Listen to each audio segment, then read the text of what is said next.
অনির্বাণের গায়ে মলম না লাগিয়ে এবার উল্টো অনির্বাণের গায়ে আঘাত করে দিল সূর্য। হ্যাঁ বন্ধুরা, ভিডিওতে লাইক দিয়ে দেখতে থাকুন। অনির্বাণ যখন ওর মায়ের কাছে গিয়ে বলতে থাকে যে মা, আমি আজকে একবার ভেবেছিলাম যে রায়ের কাছে গিয়ে একবার রায়ের সাথে কথা বলার চেষ্টা করবো, কিন্তু তা সত্ত্বেও পরে আবার ভাবলাম যে না, সূর্য আমাকে বারণ করেছে, আমাকে বলেছে যে কটা দিন অন্তত রায়ের কাছ থেকে যাওয়া থেকে আমাকে একটু বিরক্ত থাকে। তখন এই কথা বলা মাত্র অনির্বাণের মা বলতে থাকে যে অনির্বাণ সূর্যের কথা বলেছে আর তুমি সূর্যের কথা অনুযায়ী চলার চেষ্টা করছো। এখন তুমি বুঝতে পারছো না সূর্যের কথাটা কেন বলেছে? তুমি একবার ভেবে দেখেছো যেদিন তুমি রায়ের সাথে ওর বাড়িতে দেখা করার জন্য গিয়েছিলে, সেদিন কিন্তু এই একই কথাটা রায়ও তোমাকে বলেছিল যে ও কিছুটা সময় চায়। তাহলে তুমি বুঝতে পারছো, দুয়ে দুয়ে চার করে একবার দেখো তো যে ওদের দুজনের কথাটা এতটা কী করে মিলে যাচ্ছে বলো তো।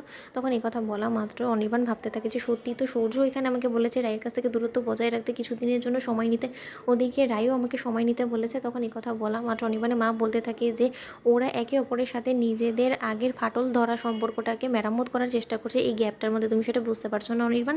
তুমি এতটা বোকা কী কারণে? তোমার এই বোকামোর কারণে না তুমি আগের বার কোয়েলকে হারিয়েছো, এবার সেই একই বোকামোর কারণে তুমি এবার রায়কেও হারাবে, তুমি দেখে নিও।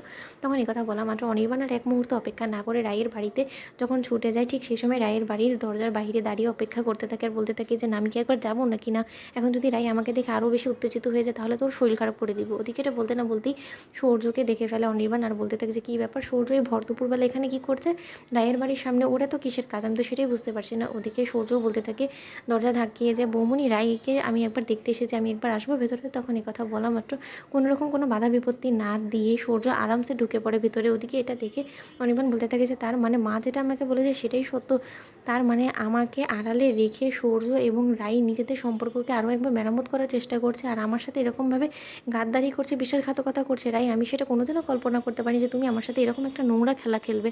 মানছি আমি অনেক বড় অন্যায় করে ফেলেছি, কিন্তু তাই বলে আমার সাথে এরকম।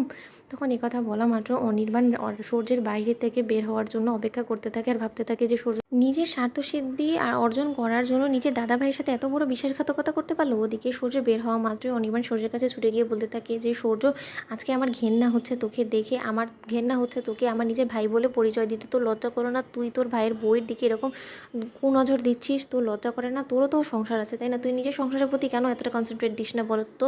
তুই সেটা না করে তুই দিনের পর দিন আমার বিরুদ্ধে রায়ের মনটাকে বিষিয়ে দেওয়ার চেষ্টা করছিস, তার জন্যই তো তুই দিনের পর দিন এখানে এসে পড়ে থাকিস তাই না? তোর চাকরি বাকরি সব কিছু উচ্ছন্নে দিয়ে তুই এখন শুধু একটা কাজে উঠে পড়ে লেগেছিস যে কী করে রায়কে আমার বিরুদ্ধে উস্কানো যায়, তাই তো? তখন এই কথা বলা মাত্র সূর্য বলতে থাকে যে অনি দাদাভাই, তুই এসব কী বলছিস বলতো? তোর মাথায় এই কথাগুলো কে ঢুকিয়েছে বল? আন্টি নিশ্চয়ই ঢুকিয়েছে, নাকি নীলু বল? তখন এই কথা বলা মাত্র অনির্বাণ বলতে থাকে যে আমি ঘাসে মুখ দিয়ে চলি না কিন্তু সূর্য, আমি সব কিছু দেখতে পাই। তোর কী এত দরকার ছিল? কালই তো তুই এসে দেখে গিয়েছিস রায়কে, তাই না?